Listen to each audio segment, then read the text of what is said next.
اللہ رب العزت کے پیارے محبوب دانائے فضائے وجود حضرت محمد مصطفیٰ صلی اللہ علیہ وآلہ وسلم کی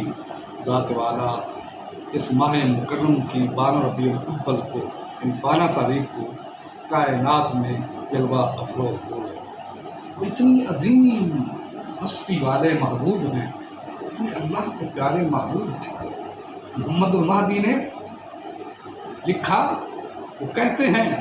لائل الخیرات کے اندر، جو شخص جمعے کے دن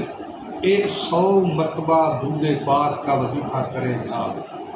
تو رب کائنات، ٹائم کی پابندی نہیں ہے، صبح کرے شام کرے جس وقت کرے، دن جمعے کا ہونا چاہیے، تو رب کائنات جب وہ قبر سے اٹھے گا اس کے ساتھ ایک ایسا نور اس کو عنایت فرمائے گا، وہ اتنا عظیم نور ہوگا کہ پوری کائنات، حشر کے میدان میں جتنی کائنات ہوگی، جتنی مخلوقات ہوگی، اگر اس نور کو اس پر تقسیم کر دیا جائے تو وہ نور ہر ایک سے بچ جائے گا، نور کی بس مقدار کے اندر بچ جائے گا۔ اور فرماتے ہیں ایک مرتبہ ایک شخص درختوں، بہار کا موسم ہوتا ہے، درختوں بڑے پتے ہوتے ہیں، وہ شخص جو ہے کیا کرتا ہے، وہ کہتا اللہ تیرے محبوب کی ذات کے اوپر درختوں کے پتوں کی تعداد کے مطابق صلاۃ و سلام ہو۔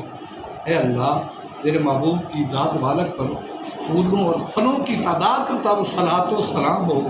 اے اللہ تیرے محبوب کے اوپر سمندروں کے جو قطرات ہیں، سمندروں کے پانی قطرات ہیں، ان کی تعداد کے مطابق صلاۃ و سلام ہو۔ اے اللہ تیرے محبوب کے اس ذات کے اوپر ریگستان کے ریت کی جو ذرات ہیں ان کے مطابق صلاۃ و سلام ہو۔ تو غیب سے اس کو آواز آئی، اے اللہ کے بندے تو نے قیامت تک فرشتوں کو نیکیاں لکھ لکھ کر لکھنے پر تھکا دیا ہے، یعنی تیرے اس عمل کی وجہ سے رب کائنات فرشتے قیامت تک نیکیاں لکھتے ہی رہیں گے، اور جب اللہ کے حضور جب حاضر ہوگا تو اللہ تعالیٰ تجھے جنت عدن کے اندر مقام عنایت فرمائے گا، اعلیٰ مقام میں فرمائے گا۔ اس ویڈیو کو لائک بھی کرو، سبسکرائب بھی اور فالو بھی ضرور کرو۔